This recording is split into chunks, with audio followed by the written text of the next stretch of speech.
It is 12:06, and we're now live streaming, so we'll get our planning and zoning meeting started with the sole topic is continued discussion of the zoning code changes.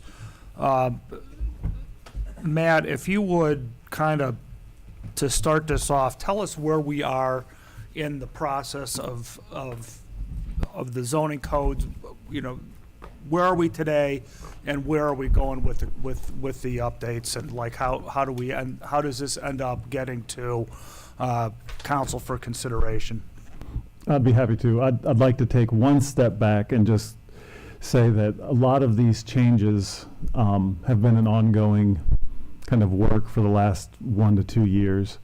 And what we've really kind of culminated a lot of changes that we've been putting together over a period of a year or two into one update. So that's the work on this began almost 2 years ago on different subjects, and we've picked up other subjects as we've gone along. The idea with meeting with planning and zoning is I view these as kind of public working meetings. We are in no way, we are not in the process of adopting anything. I am providing you with information and you're providing feedback. From here, I anticipate the group meeting in March, what I view as probably the last time to look over. I will provide you a week or two before the meeting what I view as a final document, and then we'll have any questions or discussions. And then at that point, I view kind of the public working process being completed, and then we'll actually start moving forward with the adoption of the ordinance. That will include, so that could be probably April. I would submit a letter and the proposed changes to City Council. They would refer it to City Planning Commission. City Planning Commission would review it and vote, and then the Planning and Zoning Committee would review it and vote as part of the official legislative process. And then it would go to City Council, where it would have its 3 readings. And all these meetings are open for public comment and public discourse. And then after the 3rd reading, if it's approved, it then has a 30-day period before it fully becomes official law on the books. So then this body meets in March for the one last review. We would see it, and hopefully it's final, well formatted, no spelling mistake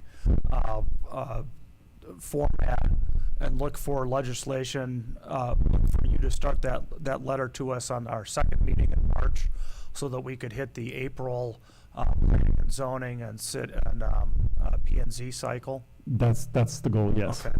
And then, so I appreciate knowing where we are on this. So you open this up for public comments. We have copies of that. Why don't we next kind of run through public comments, and instead of doing them specifically in order, let's do them by grouping. And obviously the farm animals were the most frequent. There was some on the wind, and then so let's run through first farm animal comments. And no need to read them. I just, if there's items in there that warrant further discussion, or let's work through it kind of that way. Okay. Comments next, and then if there's others that are do that 3rd. We can do that. So I'm going to start with comment 12, and this generally is what I consider a complaint letter about farm animals about a specific property. We did have, we can count as we go through. We had 3 or 4 very detailed, long complaints about a specific property in the city of Findlay. I think every neighbor that surrounds them has used this opportunity to vent some of their frustrations on the project. No, this doesn't involve chickens. It involves larger animals. And the spreading of manure, and is it being taken care of correctly. So comment 12 is kind of really just venting about current issues that they're having with farm animals. Going to turn the page to comment 14. The summary of this is they would like to see a grandfathering statement for animals. And I've talked with several people, phone calls, meeting in the office, and what I heard is somewhat a legitimate point. You know, I've had 25 or 40 chickens for the last 10 years, and we've never had a complaint. My neighbors have never, you know, had any concerns. You know, will this update penalize those folks who've had the farm animals for a long time and have done a really good job at taking care of them? So I will go through, I am proposing a change to the grandfather statement, but I'll go through the changes after we go through the letters. Yeah, I mean, I thought that this letter made actually a really interesting point. I don't know if you would do that grandfathering on just the total volume or specific, because you couldn't do it on specific animal Yeah, so type of. I guess I'll go into my proposed change right now. This one made a specific, interesting suggestion that I thought warranted discussion. So I looked at other communities and their grandfathering clause, and a couple had a clause that I liked, and I expanded upon, and I'm waiting for the law director to provide some feedback. But essentially, the grandfathering clause, within 60 days of passage of this ordinance, anyone who has more animals, they need to come in and apply essentially for a grandfather permit. And that's where someone from the city would go out and confirm, yes, you do have 40 chickens. And then they would be issued a permit that would document their grandfather status and the number of animals that they have. So what I have added, and I want to check the legality of, is I wanted somewhat of a clawback. What if that person has more animals than they're grandfathered into 40 chickens, and what if it becomes a nightmare? You know, maybe they grow older and they can't take care, you know.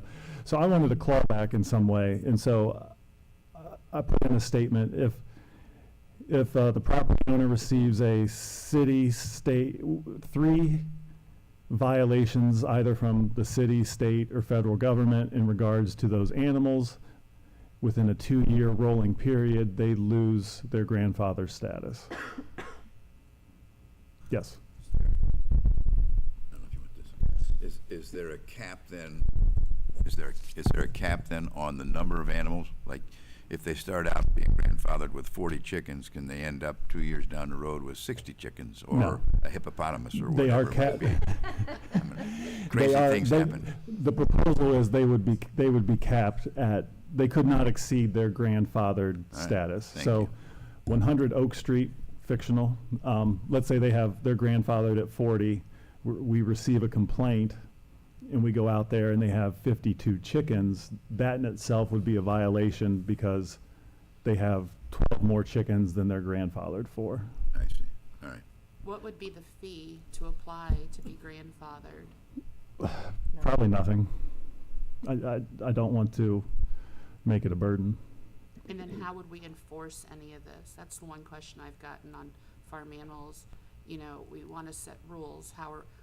So we pass this, where does the legislation come in that the NEAT department or whoever can even enforce anything? What is the penalty, and can they truly take somebody's animal from? So it's in the zoning code, and it's subject to the penalty section of the zoning code. I don't know if they can take the animals. Where do we find that? It's not in the black book? Or, yes, the zoning code. You said. So it's, I believe I think it's a misdemeanor. Each day violation is up to $100 fine. But it's subject to the standard penalties of the zoning code. So, and Eric can, dig more into this. Like, what we typically do is if we're notified of a zoning violation, we would go out and try to contact the property owner and say, hey, we have been notified of this violation. We'd like you to remedy it. When you think you can get it taken care of. Sometimes they'll be like, oh, yeah, we can take care of this junk vehicle today, and then we go out tomorrow and we're kosher.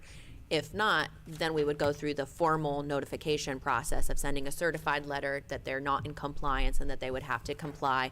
Typically, they're given, 30 days to remedy, or then the penalties would begin.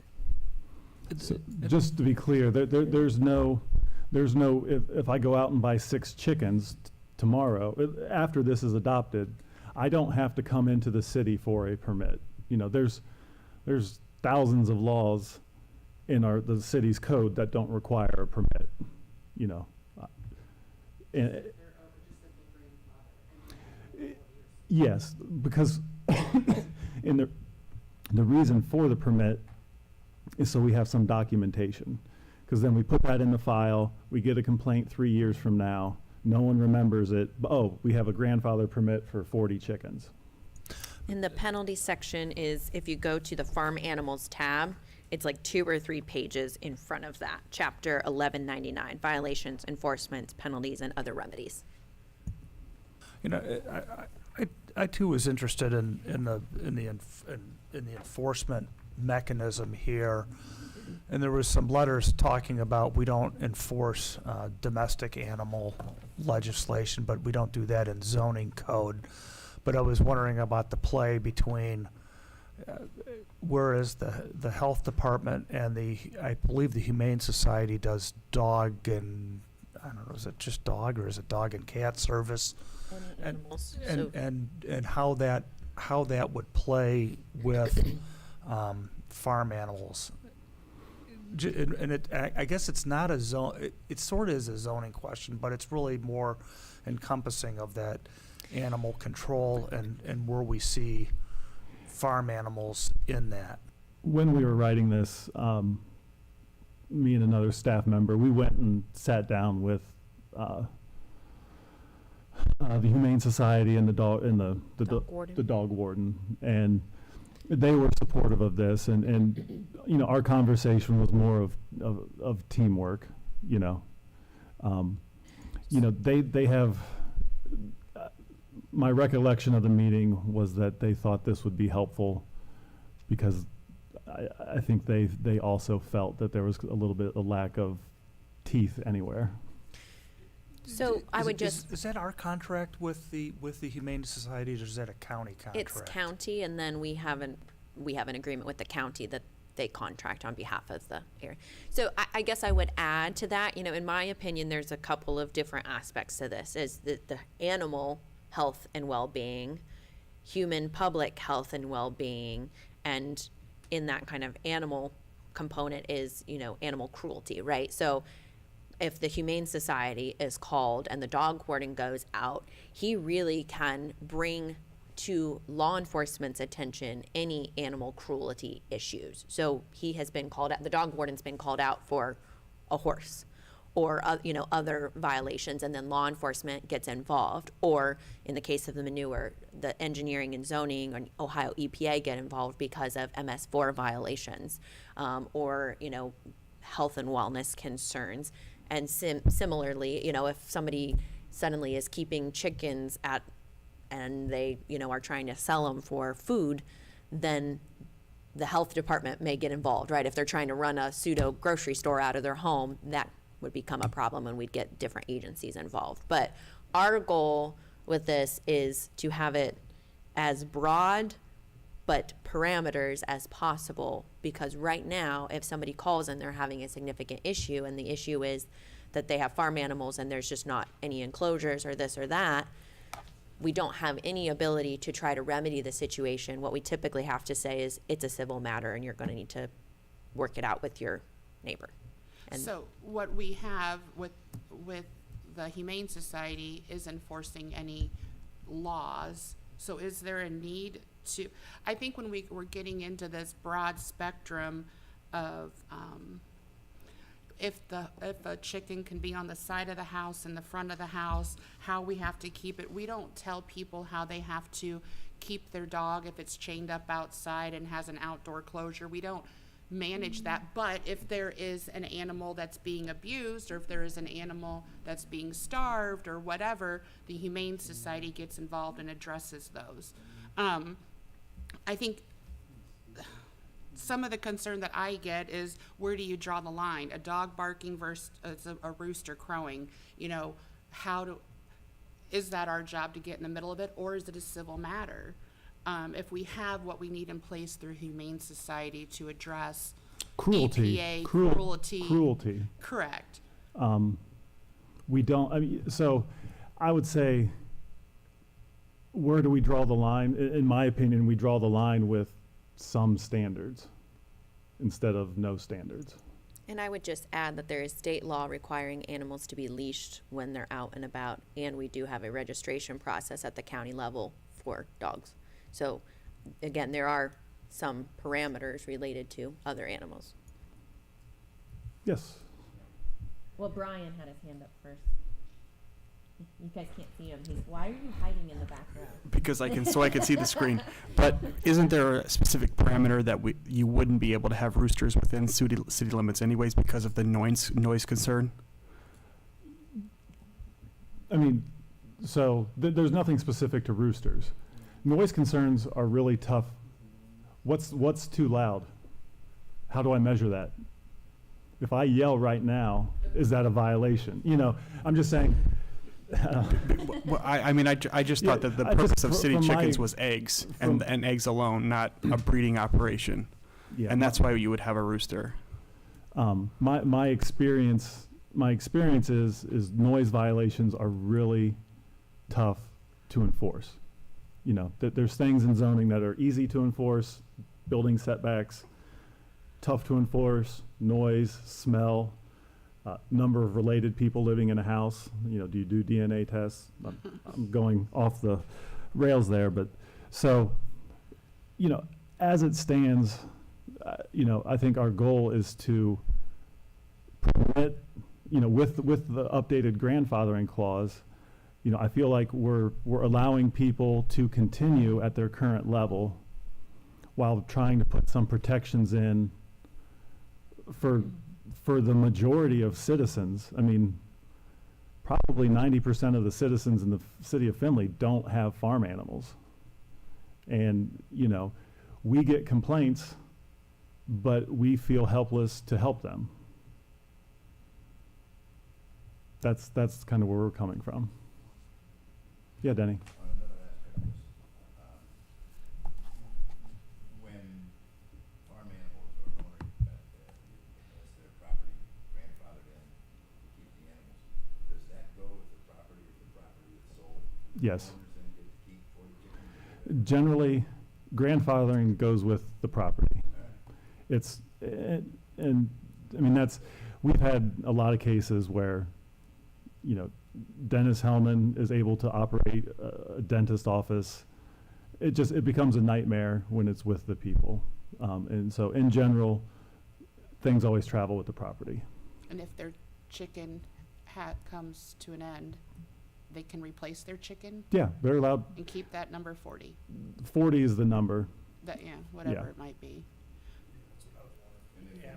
Yeah, we're not How do you know tagging, that? we're not keeping track of individual chickens. Yeah, we got Buttercup and, Nobody keeps chickens in that property for 6 months or 9 months. so grandfathering is essentially 2 years. You have 2 years to legally reestablish the use. So all your chickens get wiped out by bird flu, and you have to get rid of them all. You have 2 years to repopulate. So we just had this case on Planning Commission. We had a car dealership that hasn't been used for 2 years. They had to come back in to reestablish the conditional use because it had been almost 3 years since it was used as a car dealership. 2 years is a standard time element. Yes, for all grandfathered things in the city of Findlay. So what are we looking at enforcing? I feel like we have different pots. We have our pot of the Humane Society addresses things, there's already things in our code. And then we're talking about how they have to house an animal, how many they're allowed to have, if it's allowed to be on a side yard or front yard. Those are what we're looking at enforcing by putting this. So I'd Oh, say you're not on that Humane screen. Society is focused on cruelty. I know, so Yeah. we have a pot, and we also have a pot for people who have businesses, they can't go cutting chicken heads off in the backyard and throwing them over the fence, right? And we have EPA issues when people wanna let their manure go into, the creek, the river, So whatever. I'd look at it, we're enforcing the number of animals that a But person. why? That's where I need to get to. I need to Okay. understand your why, and for this piece. We have these two that are already established that are controlling those issues. Is it our responsibility to control? What if somebody has a small lot, but they have a bigger barn or shed, and they have a lot more, they don't meet the square footage? Or what if they sit on a corner lot, or do we consider a corner of an alley a side yard or back? Do we have time to be dealing with this? Is it necessary to get in the middle of neighborhood arguments, I guess is what I'm coming down to. I feel like we're developing a tool for your phone to ring. Well, it's ringing now, and we don't have an answer for them. Other than it's civil, and if Yeah. there's not an animal cruelty, if they're not causing an EPA issue, if they're not running a business illegally out of their home. So I guess, Holly, in my standpoint, if we go back to the very beginning of the entire zoning code, the reason that this is being brought up here and in this manner is really the purpose of the zoning ordinance. It's adopted for the purpose of promoting and protecting public health, safety, peace, comfort, convenience, and general welfare of the inhabitants of the city of Findlay by protecting and conserving the character, social, and economic stability of the residential, commercial, industrial, and other use areas, by securing the most appropriate use of land, by preventing overcrowding of the land and undue congestion of population, by providing adequate light, air, reasonable access, and by facilitating adequate and economical provision of transportation, water, sewer, school, et cetera, et cetera. And from my standpoint, when we have issues that are rising in our neighborhoods that have the ability to have reasonable standards and expectations to protect the neighboring property owner, but also, right, like it's a balance in zoning to make sure property owners have the rights and can use their property how they please, while then also balancing that the neighbor also has some protections that they would like to have in place. And so, I'm comfortable with adjusting some of the amounts, but the purpose that we're looking at here is to help provide and protect our neighborhoods, recognizing that we're a city, not farmlands. And so we just got to strike that balance. Yeah, Brian? I guess to my earlier point, under the draft that you have in our black binder, section 5, under chickens, ducks, rabbits, and similar animals, it says no roosters, geese, or turkeys may be kept in a residential district, and except on a parcel that is at least 1 acre in area. So that would mean when I have houses on either side of me, it would be problematic to have a rooster or a turkey or a duck, right? Is that true? Yeah, as proposed. Okay. And that's an issue I've discussed with some residents. We've got some responsible chicken owners in the audience today, and part of my changes have come about with discussing it with them. I don't know how to answer the rooster question. No. But maybe we adjust it to permit them. I just don't know. Roosters can be a tricky situation. Reading. Would our guests have an response to that? It's not, this isn't the You're the- form. reading through the rest of the farm animal letters, I mean, that, we have really covered the issues that they have raised. Is Yeah. that, for the other folks who have read through, the farm comments, are there any other points from those comments that they want to discuss or bring up? Otherwise, I'd propose we move on to wind turbines. I think we only had one comment on wind turbines. We actually had two that were, Okay, yeah, two. and I'll discuss. one was the metering and one was the,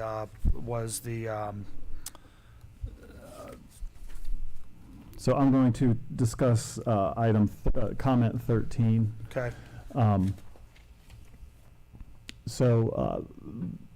This person brought forward some information that I did not know. The wind turbines on the north of town do have the ability to sell energy to the grid on the other side of the box.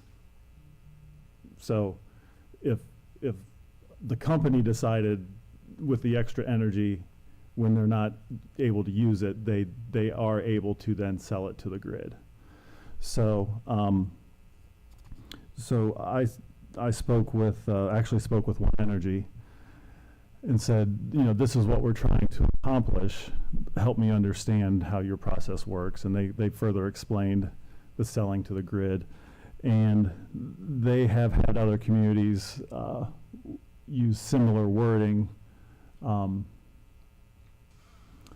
But generally,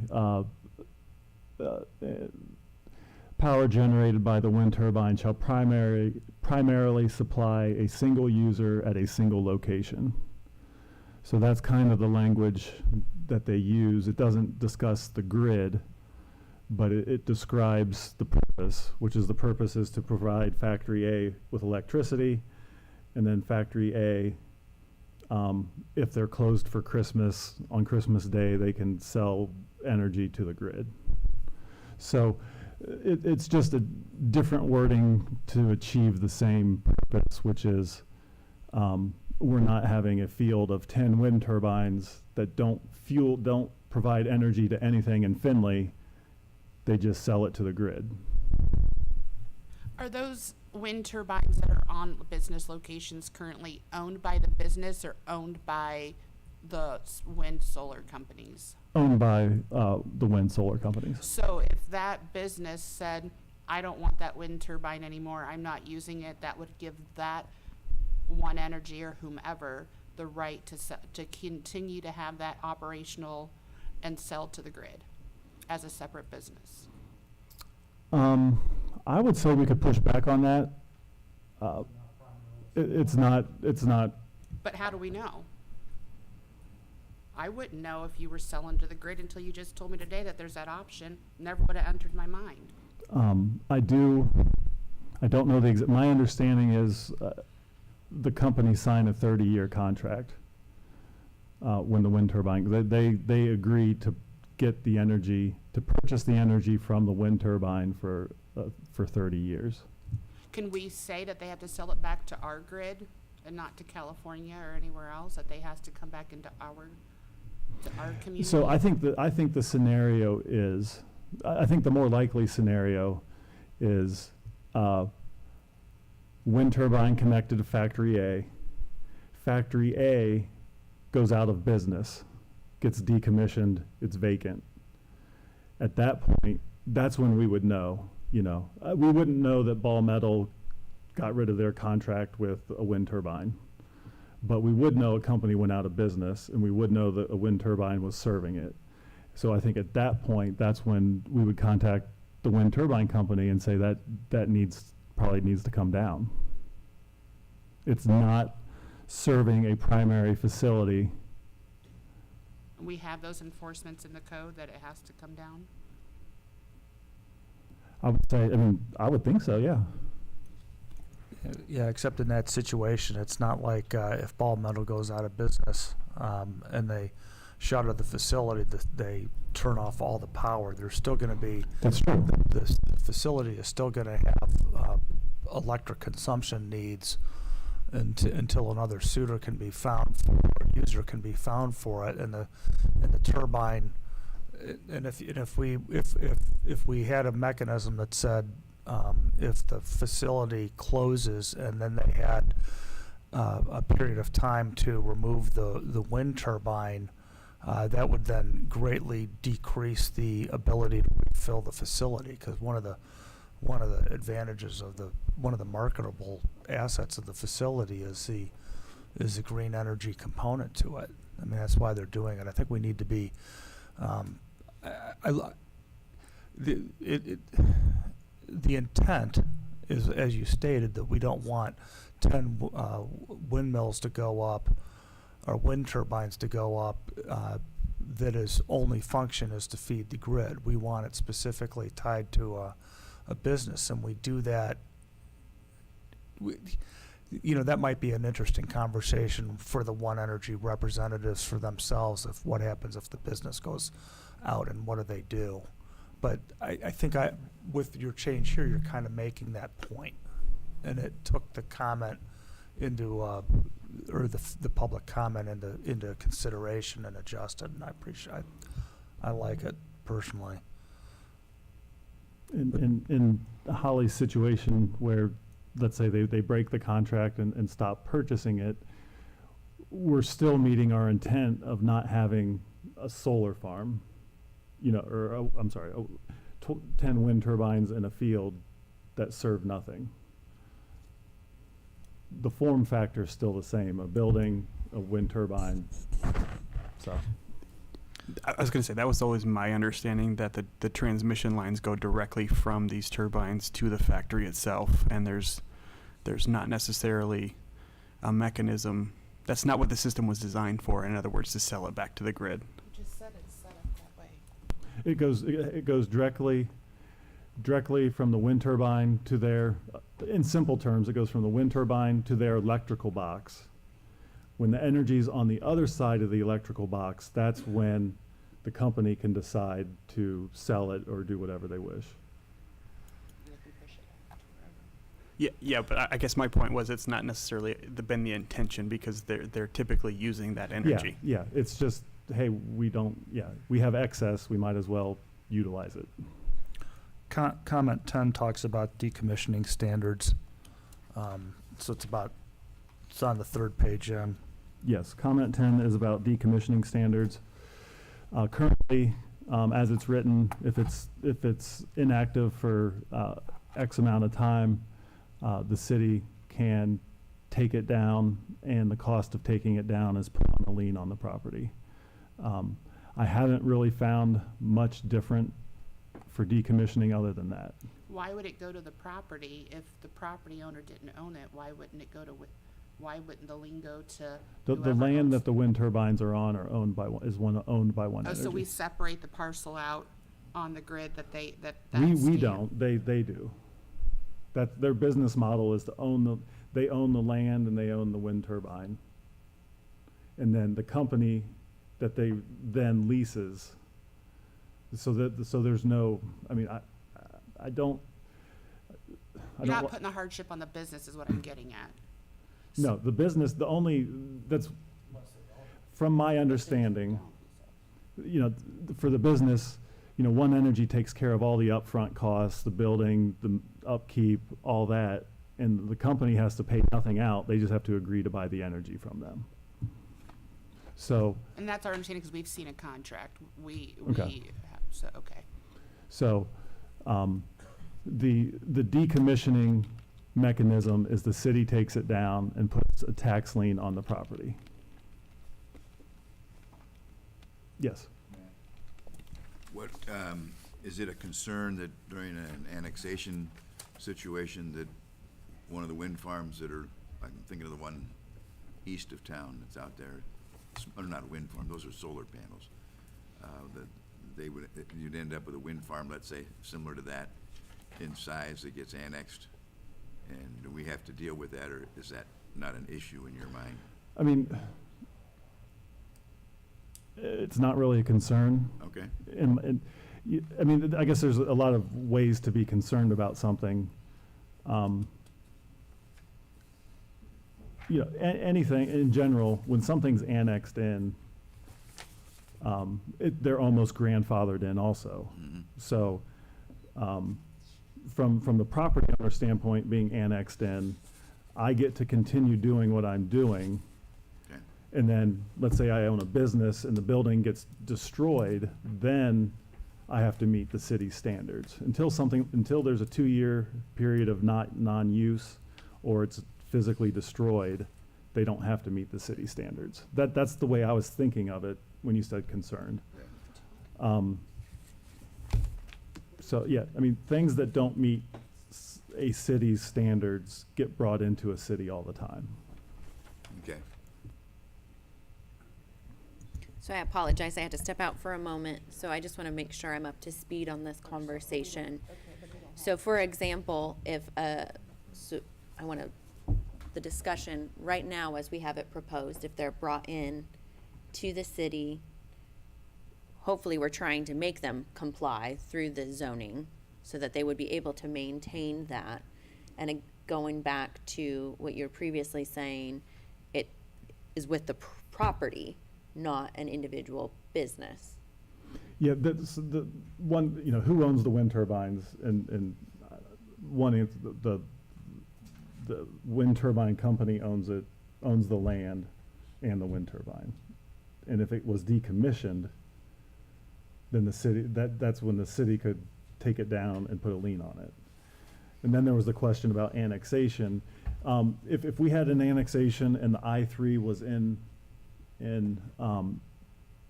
effect, the properties with wind turbines, I would propose get the I-3 zoning.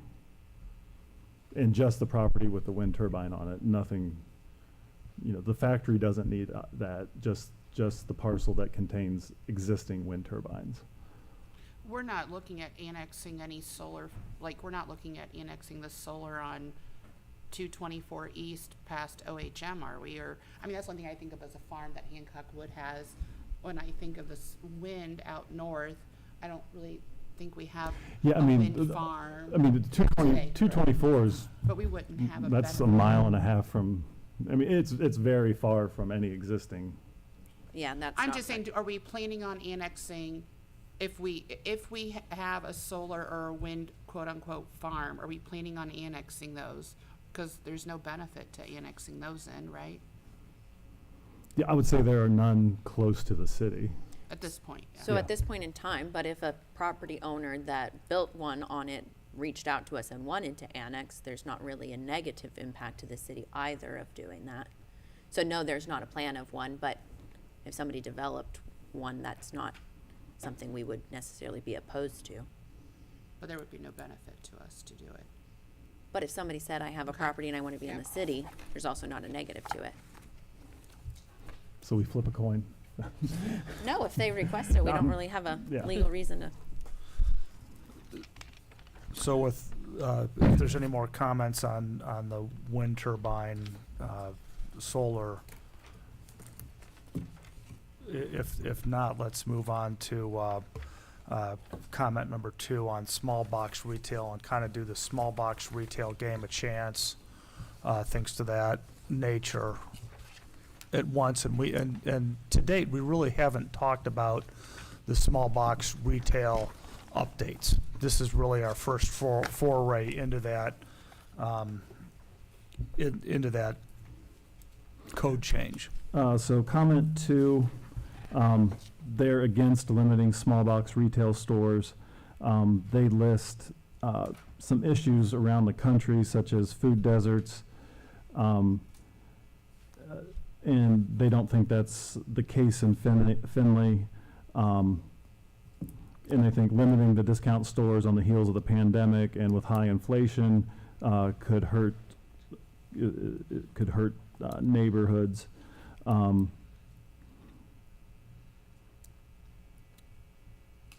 So generally against limiting it.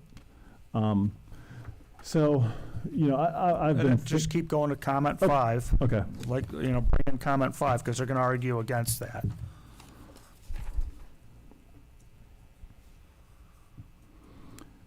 Comment 5, they appreciate limiting small box retail. It does concern them trying to limit business.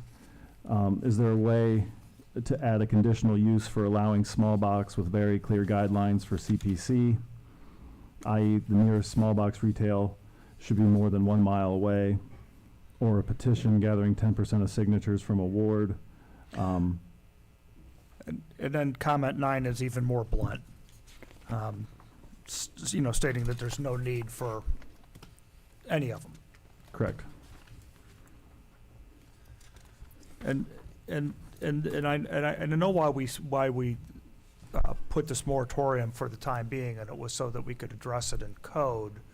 And it was part of it based on some concerns with, I'm going to butcher it, C2, is that where we were? What was it C1, the C1, the local? C1's local. Okay, yeah, it was having them in C1. And so the immediate mechanism was the moratorium while we had a chance to talk about it. And your proposal was, which I believe we've tabled, was the limitation based on number per population. Yeah. And so, we've had the comments I've received, just discussion, it's about 50-50. Some people are like, yes, we definitely need to limit them, and other people bring up points, they're helpful for neighborhoods and things like that. So I was thinking kind of, a compromise would be to change the ratio. The proposed ratio is 1 to 10,000, which would be 4 for the city of Findlay. And if we change that 1 to 5,000, that would be 8. And 8 is the number that we have in the city of Findlay. And then that 1 to 5,000 would allow for more dollar stores if and when we get to 45,000, we get to 50,000, more could be installed. I just thought that was it still kind of achieves the goal of trying to rein in how many we have and still allowing the ones that we have. And if one goes out of business, one could take its place there or somewhere else. So I thought it was a compromise that I would be happy with. And the alternative would be to say these types of institutions are not, or would be maybe conditional use or not allowed in C1. That would be the other way to look at it. Yeah. I mean, as this code is written, I believe the only way they're permitted is in C2, right? As proposed. So what I see, or what the concerns I've gotten on the small box, it's not necessarily that it's about small box. We use the word dollar stores, and I think it's the appearance of the structure. It's that people have a problem with. I think the other thing it's hard for me to say we're going to eliminate small box in a C1 because we have property owners who own commercial in a C1, and who are we to tell them they can't put a certain type of business in there that's a small box. Again, Jim Niemeyer said it at one of our council meetings, it's not our job to dictate, the community dictates what businesses stay in business and don't. I think there's a need in neighborhoods to have some type of small box business for those who can't drive or can't get out of their neighborhood or that are elderly, so they have access to food and necessities. And if I owned a building that was commercial in a C1 and you're eliminating my right to be able to rent it, sell it in the future because I can't put a small box, I don't want to use the word dollar store because it seems to have a bad reputation. That's what our focus seems to be. Sure. But when I talk to people, it's more the look of it in their neighborhood that they're concerned about. But I think if they had a structure that fit into the neighborhood, if we could address that better in a C1, I think that could maybe take care of it instead of us saying 1 per 5,000 or 1 per 10,000 in a C1, so. Well, zoning code does enforce what can and cannot go into areas. Specific example is that we do not allow adult stores in specific neighborhoods. In our code, we do not allow kennels. I mean, it says it right there. We can have a vet clinic, but you can't have a kennel. And so that is done on we can't have a car wash. We're removing the ability to put a gas station in a C1. It is always an interesting balance. And I think the small box retail is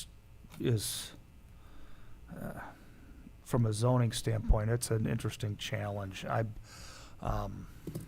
And Jake, let me know if I mess this up. And I don't want us just to be chasing trends, but Jake, you have a friend who works for a company that sites and builds small box retail stores, and throughout the country and throughout Ohio, they're running into this.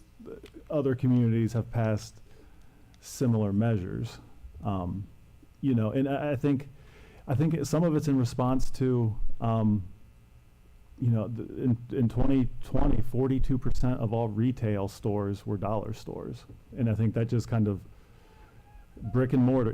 That's a national. I think they became so aggressive and located so quickly, and so many of them that communities were somewhat taken aback. I think they're a reflection of the economy. Yeah, to Holly's point, I mean, they're not building because nobody's, Sure. because everybody's not shopping there. They're building because people are shopping there. The question is, the one comment was talking about the food desert. If you put a dollar store across the street from the South End Kroger, does that take enough business away from that South End Kroger to go away? I mean, these are obviously pretty tough economic questions to kind of look at in your zoning code. But what if it's not a dollar store? I mean, can we take our thought process away from the word dollar store? I mean, Well- a small box business could be, No, just to clarify, I mean, this will not limit, like, I don't know, a small convenience store, a bodega that sells fruits, vegetables, beer, wine, food. they don't fit So- the small box no. sizing? No, because you have to meet the definition of a small box retail store. So we are only talking about dollar stores. This will not limit, a 7-Eleven convenience store is not a small box retail store. I mean, what if Grant wanted to go put in the Grant's convenience store on the corner across from Kroger's, and it's a dollar store, but it's called Grant's? I mean, One of the key parts of the definition is that it's like you advertise and you promote the sale of items. All your items are less than $10. So us and other communities have made it very small. We don't want to limit Grant's convenience store. even if it's dollar and everything's under 10 and he If runs an ad in the paper. if everything's $1, then that is a dollar store. I mean, I think But- the word dollar store is the hang up. But I think the distinction is that these are chains, Dollar Tree, Dollar General, No. whatever. No, It- No, But we have a very narrow definition. We are not, and we will not interpret this to mean a general store or a convenience store or a pharmacy or anything like that. It has to meet the definition exactly. And that definition that we've used and we've borrowed from other communities is specifically targeted towards dollar store. So I don't have any concerns about collateral damage, like, oh, well, that was a good use, but it's a small box retail. it has to meet every point of that definition, and the definition is crafted not to have collateral damage, of preventing someone that's not a dollar store. So this is the dollar store ordinance. You know, dollar store is a name brand. It's like Walmart. So, so lawmakers have kind of come up with this small box retail with a definition that exactly describes thrift dollar stores. So, I mean, that's just one point of the conversation, but I am not worried about any collateral damage of preventing something that is similar to a dollar store, but not the same as a dollar store. So Grant's local store that sells food and cigarettes and sewing kits and just all sorts of convenience items, that's not a small box retail store. Unless it's Grant's everything under $5 store, then that meets the dollar store criteria. But in terms of, I do like the compromise. I think, you know, but there's a lot of ways, in zoning, there's a lot of ways to skin the cat. If we have no limit, I do like the limit of they must be a mile apart. To Grant's point, so currently, just to give you an idea, Family Video went out of business on South Blanchard a couple years ago. Ton of complaints from the surrounding neighborhoods about what went in there, but our hands are tied because it was a permitted use to go in there. So if there's not limiting them, changing it to a conditional use would stop something like that to give community feedback. But having nothing in it as now, they can pretty much anywhere it's permitted, they can go into anywhere. Well, they have problems in those two locations. I mean, the way it came in, the cleanliness and all of that stuff. But you have the dollar store up on the south end of town. You have the dollar store that caught on fire on the east side of town and things. Do you get complaints about those? Yep. Really? Like what? I'm just The curious. well, the fire one, why it's been sitting vacant so long, I'm sure they got, people do the research. I'm sure they got insurance money to repair it, but it's still not open, stuff like that. I mean, just Well, people go back to passing the economy, by. just like Michael's in the mall. So, all right. You mean? I get a lot. you mean- I hear a lot daily that everybody else doesn't hear. I'm always the Sure, I bet you do. Michael's is a firewall issue. they separated the building. Because they separated it into parcels. Yeah. There's a property line in Wood County. They have to put a 2-foot thick firewall. Yeah. And they have to construct that. But like compare the complaints to a Walmart to a dollar store. I'm sure there's a lot of complaints there. There's a lot of police reports there. Do you know? Police I don't reports know. maybe, but zoning Well, laws, no, not So really. okay. But like with the dollar stores, it's more the The look. the local people, or why are they putting this in our neighborhood into this building? Why can't they use it for something else? Could they do something else? I mean, could they have some more restrictions on beautifying that property for our neighborhood? But like right now, there's no safeguards to protect neighbors' investments in their property, and it just gets thrown into wherever. And it's kind of not forcing them out. It's kind of giving those safeguards to our citizens.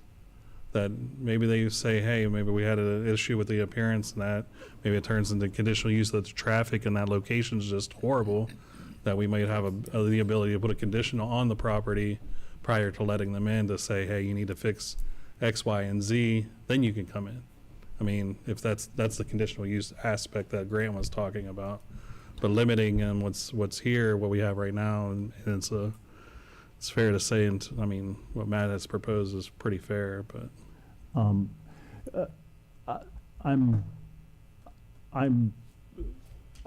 don't mind dollar store as a conditional use in C1. It would allow us to require, I guess, more stringent architectural standards. But with a C1, with a conditional use comes some rights, and you have to have you do have to have a good reason why you're saying no.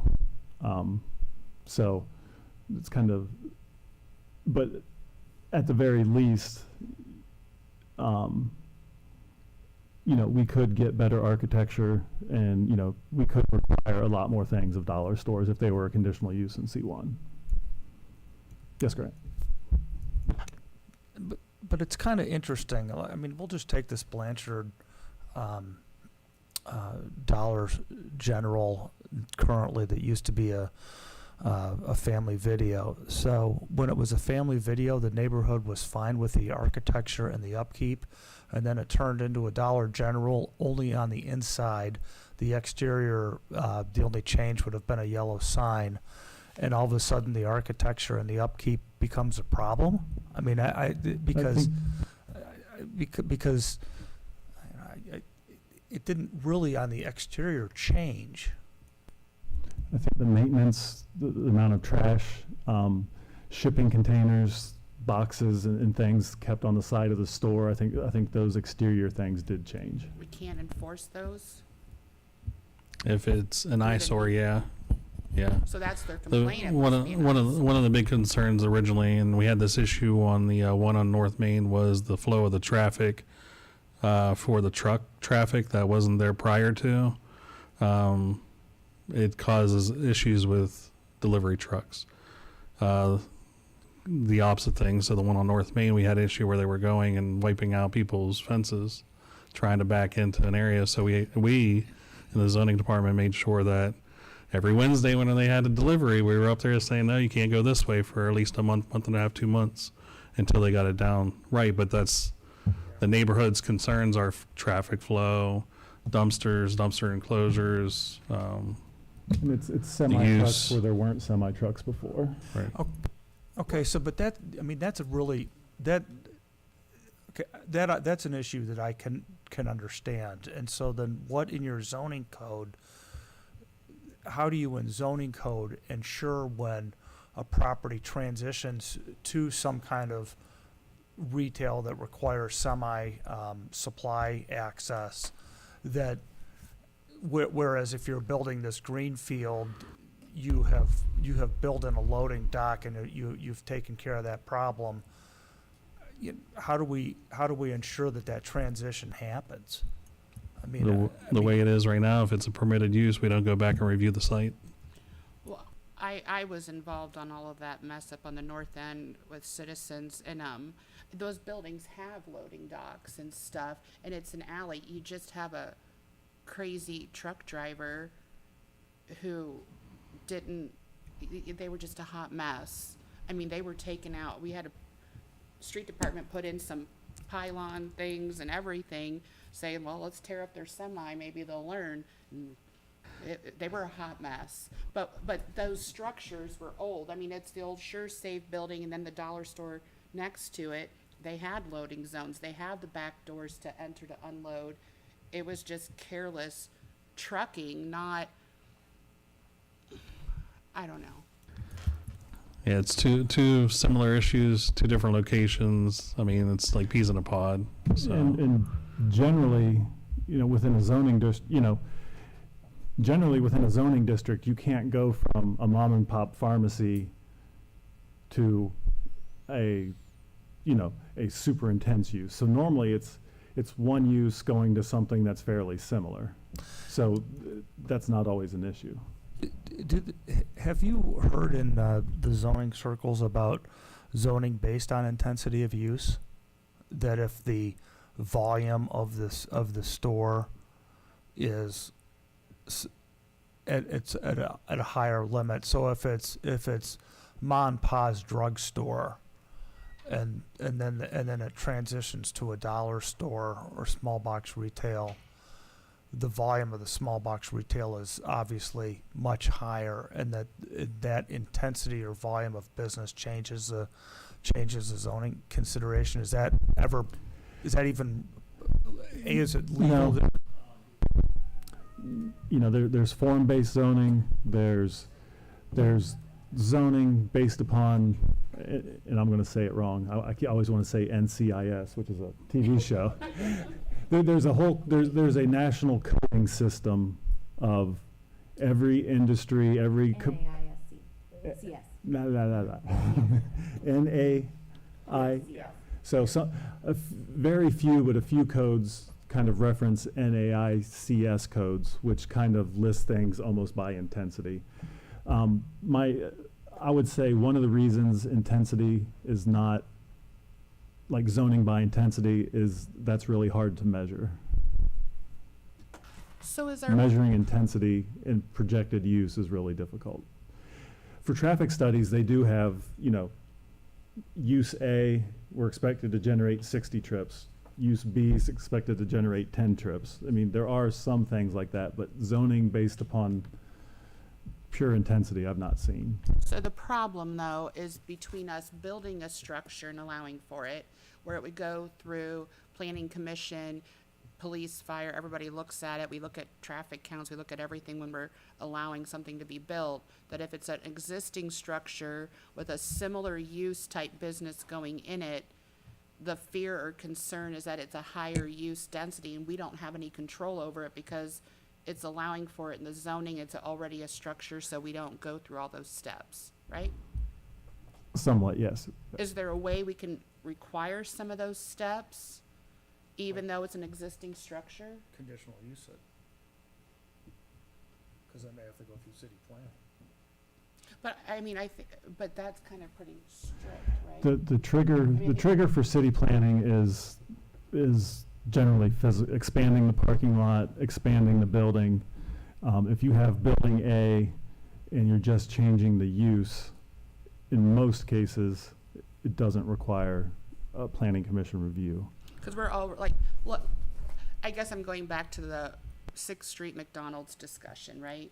So that Fifth Third probably had a decent traffic flow when it was in full operation back in the day, and it had the drive-through and it had all this and it wasn't an issue. So then if another C1 business went into it, I'm not talking McDonald's, but a C1 small box business went into it, we would assume that it would be similar traffic flow and we wouldn't be concerned. There would be no antennas going off of, hey, red flag, what are we going to get into at this intersection? Yeah, a dentist office moves in there. It's just a change of use. But a change of use C1, if it's permitted on this list, we're assuming that it's similar traffic flow. Yeah, it's that neighborhood, it's so then it similar in shouldn't be an intensity issue. and nature. It's So whether it's a dollar store or Grant's grocery store, we're gonna assume similar. A pharmacy, a mom and pop pharmacy going to a dollar store, we're gonna assume the same traffic flow in that neighborhood, and that would not be a concern.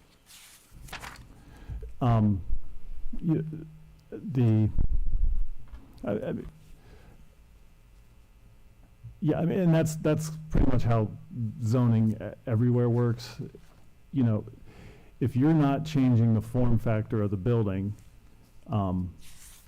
now, if there were different standards for parking and you change the use, we would look, you know, you change from, the pharmacy requires 10 parking spaces, the dollar store requires 40 spaces, and you don't have those, then we wouldn't issue the change of use permit. So, I mean, there are a few checks, but I think it would also be really disruptive. I mean, we issue change of uses every day.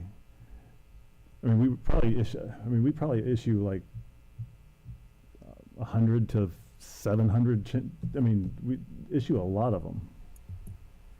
I'm just trying to follow the concern, like when Eric says, you know, people don't like the movie store turning into a dollar store, and like Grant said, it was the same outside structure. If they're not doing their job, maintaining it and keeping it clean, then we need to help them step up their game. But I don't know that that's changing the zoning code, and if we're not, and the likelihood that a structure is not gonna have enough parking spaces, I'm gonna guess, is gonna be far and few between. And so that was already put into that C1. They already knew the traffic flow. It already has delivery, drop off, all those different pieces of the pie. Why, none of what you're expressing to me is something that we can't help fix on the neat side And the conditional use, I thought maybe was something we should look at, but at the same time, you're telling me it's C1, if they had 40 spaces and that was a similar type business that meets the list, we're not gonna expect an increase in traffic flow. So, well, and I think one of the cruxes of one issue we have is that the dollar store, that's the question I've kind of posed, does it belong in C1 because it is a little more intense than all the other uses that are in C1? Do you got facts for that? You can just email us to like mull that over further. I don't have any facts, no. Oh, Completely factless. That's from maybe my experience, but I would say, now there is a situation, and I hate to keep using the same one, but the Fifth Third Bank, the McDonald's Fifth Third Bank scenario, they want to go to a dollar store, that's a conditional use, you have to go to Planning Commission. So when you go from a permitted use in C1 to a conditional use in C1, you have to go to Planning Commission. So that is a safety catch that we could have in this discussion. If I'll say this, if we do nothing else, if we throw everything out, the one thing I would recommend we keep, and I would strongly recommend, is that we do move small box retail, AKA dollar stores, to a conditional use in C1. At the very minimum, what that would do is any new dollar store in C1 would go to Planning Commission. Planning Commission would get a chance to comment on traffic and architecture and design and parking and landscaping, and the neighborhoods would also get an opportunity to comment upon the store coming to their neighborhood. So if we do nothing else, we got to do that. Well, I mean, as currently written, I agree with that, but as currently written, I don't even see us address in C1 currently small box retail. Because it kind of falls under general retail. small box compared, we're talking the corner of 6th Street, right? What if a coffee shop such as Starbucks or one of our downtown yummy chains decides to come out there and they have a lot of flow, and or we have a food retail that wants to come in over there? You're saying that a small box business traffic flow is the only reason we're going to send it for conditional, or that you don't consider those similar? I would consider those somewhat similar in what you're going to look at traffic flow. So there's a lot Restaurant. of, again, if they're changing the building by more than 10%, if they're adding more than 10% to the size of the building, it goes to the Planning Commission. If they're But adding, if they don't add at all, it doesn't. yeah, if Except small box businesses. if Matt's Barbecue moved into the Fifth Third Bank and I did not change a thing to the exterior of the building, that's just a change of use. But what I'm saying is, I get you on that. So tell me the difference between a small box and your barbecue, of why we should put it through conditional instead. What's the big concern? That's where I'm stuck. To me, those are similar traffic flows, those are similar busyness type places. So what's the difference? Why do you want to control this number more so than a coffee shop or your barbecue or whatever it might be, or this retail, a food retail of some kind? Help me. If I may, I'll kind of chime in here. I think one of the things that we have recognized, and as kind of Matt and Jacob were mentioning, we're kind of hearing from communities across the country, is that these companies, they come in and they kind of undercut. They're kind of, if you think of like 20 years ago when Walmart started coming in and putting your local grocery stores out of business, these smaller box retail establishments are kind of coming in and doing the same thing to to other establishments, or they're just coming into your neighborhoods and not necessarily being positive. Now, because we're not as urban, it's not as much of an issue. I really like the conditional use as an option because I think that that allows us to kind of consider location by location. And one of the things that, you know, the density helps with, or the population restriction helps with, but I almost like the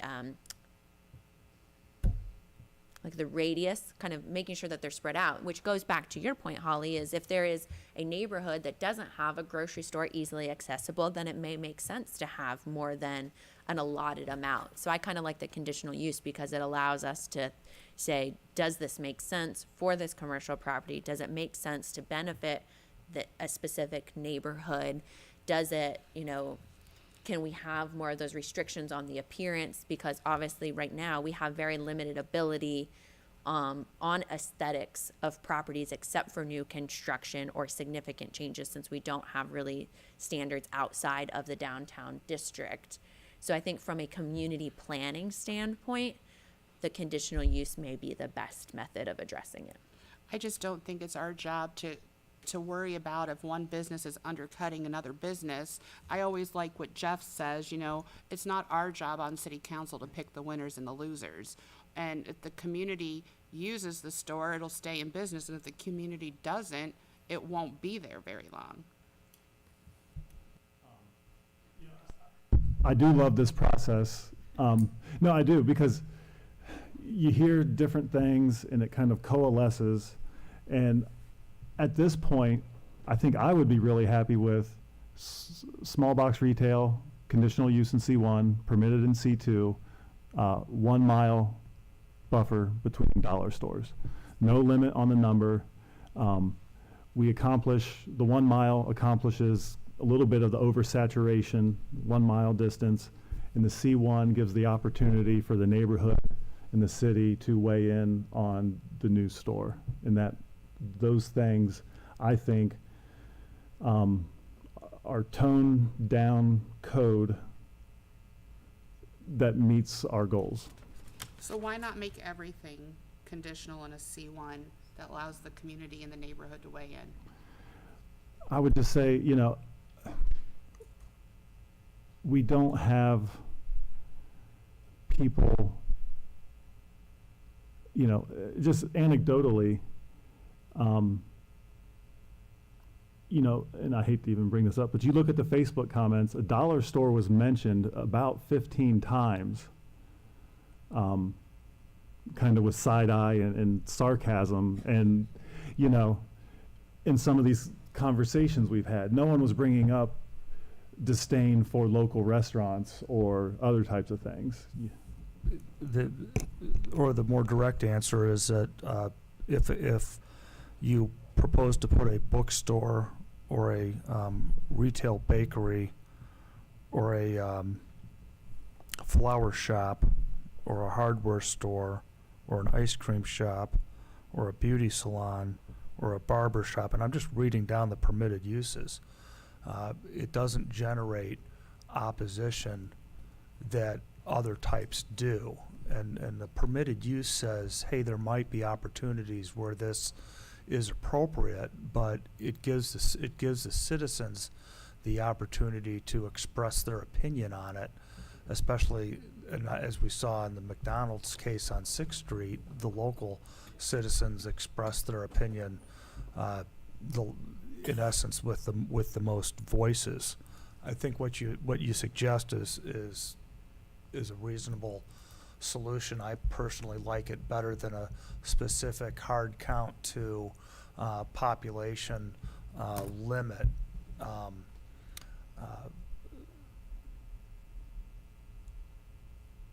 I would then wonder what you would do with games of skill.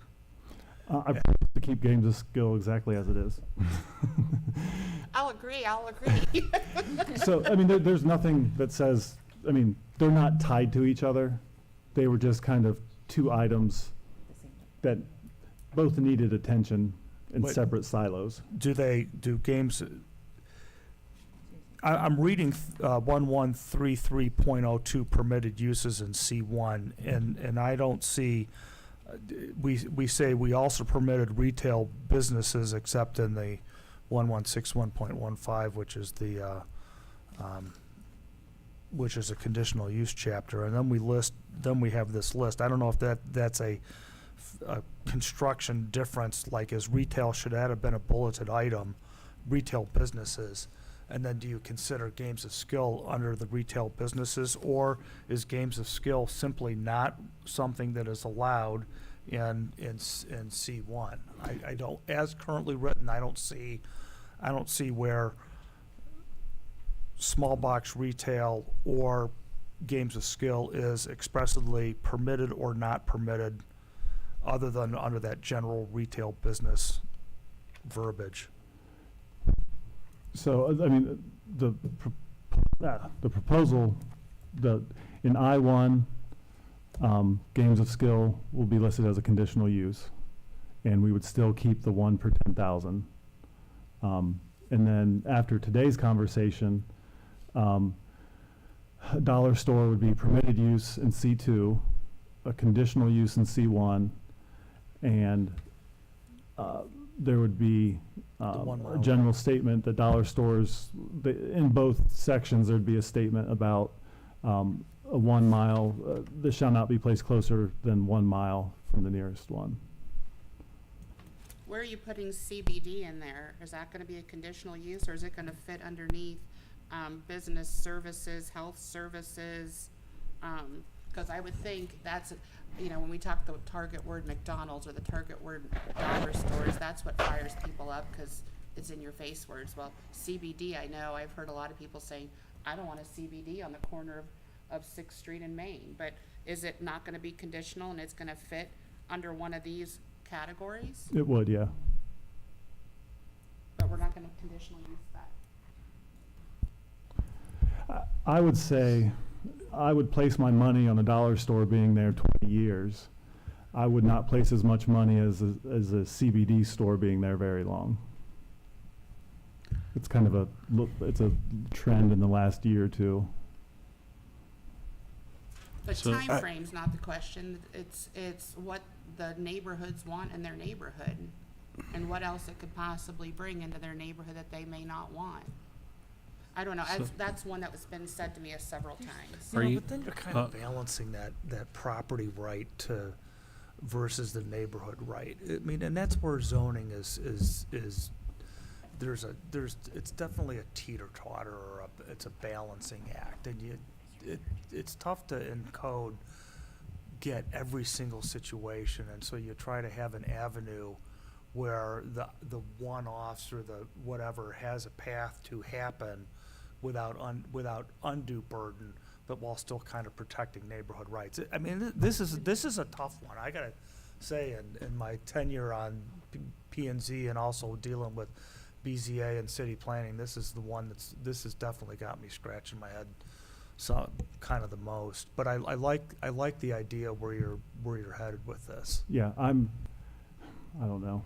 I feel really excited about all the movement we've gone through going to what we've proposed. Conditional use in C1, mile separation. And your I feel like it's- wife must be a gem because you get excited about zoning We're stuff. talking to a lot of nerds over here. We sit and discuss this for days, and then we're like, what are they gonna think? Okay, I guess- how can we go from there? I guess I would say that I agree with the chairman, and I think that the mile radius kind of fixes, although it's not as stringent, but it kind of fixes some of the concern as well, because they are so dense and in proximity to one another. So I'm good with that. So back to Holly's point about CBD. So are you talking CBD or are you talking dispensary? Any and all. Okay. I don't know so- anything about either one of them, so. Well, there's a lot of there's CBD locations already. Oh, that I know typically that. but I- that's different than, But are those separate So categories? yeah, so Yeah. dispensaries are separate. We do not allow them in the city limits at all. Yeah. Period. Okay. And it's- CBD is more based off of the non-THC acronym of But again, it's just what the Hemp. neighborhood would Hemp. want is what I'm targeting. Sure. I can't support the small box situation myself, But I think if you want to address something, I say, if we're concerned about C1, because it's neighborhood, then you give everybody a say on everything, because we sat through that 6th Street situation, and folks were all about, well, I'd be happy if it was Dietz's, or I'd be happy if it was Wilson's, just not McDonald's. Then they talked about how they supported Speedway because it was Marathon, and now that it's not Marathon, they regret it. Those were the concerns. That's the neighborhood, and it could be on any one of these things. And so either you go extreme and you say, whatever you're doing in a C1, it has to go through conditional to allow the neighborhoods to have input if they so choose to. And if they don't, they don't. But I cannot see limiting small box into conditional only, because they are so similar to these other ones, for me. Sure. So that's all I got there. Yeah, I think with your CBD thing, just in general, I do get calls about those too whenever they came in. And again, there's no, I mean, as long as it fits those parameters of whatever they were allowed and permitted. So I mean, if you want to kind of That's pull. why I'm glad we stopped games of skill and we addressed that one, because it brought a lot of crime to the neighborhood, and it brought a lot of concern and transient traffic and things. So we're still allowing for it. We just are controlling that it's not in those neighborhoods. So I'm glad about that. It would be good. I mean, if you could maybe poll and just see what kind of the feeling is out there in the community About in CBD. your district, maybe Yeah, gives us an idea what route we may want to go with that too, with conditional use. It wouldn't hurt. yeah. So- Yeah, to the general, I guess, these are the things that we have seen and we deal with complaints, and we're trying to figure out a way to build, good policy around them. If there are other things that you hear or see, please don't ever hesitate to send them to us so that, staff, like I said, that's what we're here to do, is to research, gather information, make recommendations, and then work with you all to figure out a solution, so. One other further comment was about junk vehicles, and I do believe we have code that deals Yeah. with abandoned vehicles, correct? Yeah, and I do believe that I've sent an email out to that individual. Okay. So make So- them aware if they file a complaint, we'll take care of it. Other changes that you've made that are worthy of bringing up and discussing at this point in time? No, I did want to, there was a comment about Robert's Rules of Order, and. I didn't see that as germane to this conversation. Okay, can I please address it real quick? Please? Okay. I just want to note, Robert's Rules of Order is not in any of the city code other than the zoning code. It's not in any part of the code for city council. It's not an ordinance on the codified books. And so that's one of the reasons we're, at the recommendation of the attorney, yes, we can, as a policy, we can follow Robert's Rules of Order, but we should not have it in the code codified saying you will follow this 50-page book on how to do everything, because you will misstep, and you could misstep in Robert's Rules of Order and hurt yourself. So it's not in any of our codes. It's only in the zoning code. That's the only place it's in the city ordinance. So. And so then, Thank you. and I appreciate that. I actually read that in a different manner, but I recall from our initial conversations and that, I appreciate you saying that. So from here, you're taking this information, we are looking to get a final copy a couple of weeks prior to our Yes. March P and Z meeting. You'll send that out electronically to Yes. us, and we should see it in final format so that if and when we are reading it and we see like grammatical errors or format errors, we should be sending you direct feedback. Yes. Saying, fix the spelling of this word on this page. Yeah. And just 2 comments on that. We do have Deidre up in engineering is currently going through it with a fine tooth comb. So we will take that, accept those. Additionally, it would be my recommendation, and I would assume, Chairman, that the draft version would also be put out on the city website, on the planning and zoning along with the agenda. Thank you. We appreciate that, and I know Deidre has got a PhD in anal retentiveness, so you've got the right you got the right person. With that, I have motioning that we have further discussion of zoning code changes at March P and Z meeting. That's the recommendation, and that is a motion. And we have actually Denny seconded it before he left. And all in favor of that fine recommendation, please say aye. And with that, it is 1:30, and we will call this meeting to a close.